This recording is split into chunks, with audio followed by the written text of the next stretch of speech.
Hello guys, ये तो आप लोगों ने पढ़ा ही होगा कि दूसरे विश्व युद्ध को खत्म करने के लिए अमेरिका ने जापान पर 1945 में 2 परमाणु बम गिराए थे, जिन्होंने जापान के 2 शहर हिरोशिमा और नागासाकी को पूरी तरह से बर्बाद कर दिया था या धराशायी कर दिया था।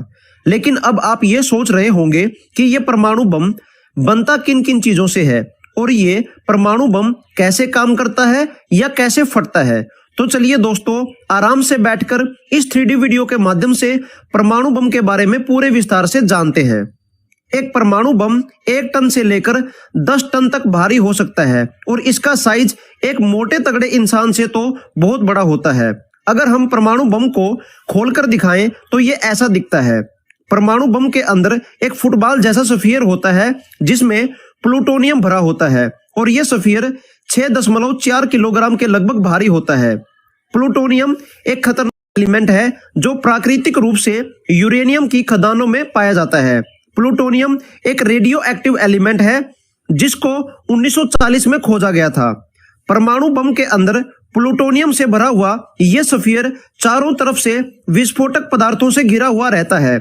यह विस्फोटक 60% RDX और 40% TNT से मिलकर बने होते हैं। परमाणु बम के विस्फोटक के बाहर 32 ब्रिज वायर डेटोनेटर लगे होते हैं। इनको विस्फोटक के ऊपर चिपकाया जाता है और बम के एक तरफ 24 वोल्ट की बैटरी लगी होती है जो इस फ्यूजिंग सिस्टम से जुड़ी होती है। जब परमाणु बम को किसी शहर पर गिराया जाता है तो बम पर लगे हुए RG एंटीना सिग्नल भेजते हैं और विस्फोटक की ऊंचाई के बारे में बता देते हैं। जैसे ही विस्फोट की ऊंचाई को कंफर्म कर लिया जाता है, उसके बाद 32 ब्रिज वायर डेटोनेटर एक साथ मिलकर बिजली की चिंगारी छोड़ते हैं, जिसके कारण सारे विस्फोट फटने लग जाते हैं और विस्फोटक के फटने के कारण मेटल के मोटे कवर की परत अंदर की ओर शॉक वेव पैदा करती है और ये शॉक वेव बोरोन से बने हुए प्लास्टिक सेल से गुजरती है और अंदर मौजूद कंपोनेंट्स को सिकुड़ा देती है, जिसके कारण अंदर मौजूद प्लूटोनियम स्फीयर भी कंप्रेस हो जाता है। प्लूटोनियम स्फीयर के अंदर मौजूद 2 एलिमेंट पोलोनियम और बेरिलियम भी कंप्रेस हो जाते हैं और कंप्रेस होने के कारण ये दोनों एलिमेंट आपस में मिल जाते हैं और इन दोनों के मिलते ही न्यूट्रॉन में एक विस्फोट हो जाता है और कुछ ही मिली सेकेंड्स में न्यूक्लियर चेन रिएक्शन शुरू हो जाती है और फिर एक न्यूट्रॉन प्लूटोनियम के एक एटम से टकराता है और इसकी वजह से प्लूटोनियम का एक एटम 2 प्लूटोनियम एटम में विभाजित हो जाता है और इस प्रक्रिया के दौरान 2 न्यूट्रॉन निकलते हैं और अच्छी खासी ऊर्जा भी पैदा होती है। फिर ये 2 न्यूट्रॉन 2 प्लूटोनियम एटम से टकराते हैं और फिर एटम प्लूटोनियम से निकलते हैं और इस प्रकार एक चेन रिएक्शन शुरू हो जाती है। इसी चेन रिएक्शन के कारण अचानक बहुत बड़ी मात्रा में ऊर्जा निकलती है और परमाणु बम फट जाता है।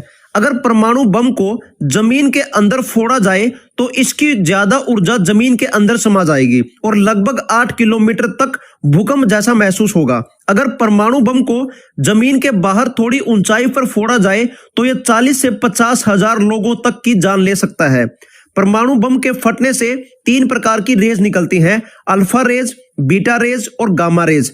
अल्फा रेडिएशन से ज्यादा नुकसान नहीं होता और बीटा रेडिएशन से त्वचा को बहुत ज्यादा नुकसान होता है और त्वचा में जलन जैसा महसूस होने लगता है और अल्फा रेज बहुत ज्यादा नुकसानदायक होती है जो मानव शरीर के आर पार निकल जाती है। इनके कारण लंबे समय तक इंसान का शरीर बीमार हो जाता है और उसको कैंसर जैसे रोग लग जाते हैं और अल्फा रेडिएशन तो हमारे जीन पहुंच जाती हैं, यानी हमारे जीन्स में बदलाव कर सकती हैं जो हमारे आने वाले वंशज को रोगी पैदा कर सकती हैं। तो दोस्तों, परमाणु बम इस तरह से काम करता है जो सुनने और देखने में भी बहुत भयानक लगता है। उम्मीद करते हैं कि आप लोगों को हमारी ये जानकारी पसंद आई होगी। कृपया करके इस वीडियो को लाइक और शेयर करें और ऐसी 3D वीडियो देखने के लिए हमारे चैनल हिंदी बोले की को जरूर सब्सक्राइब करें। धन्यवाद।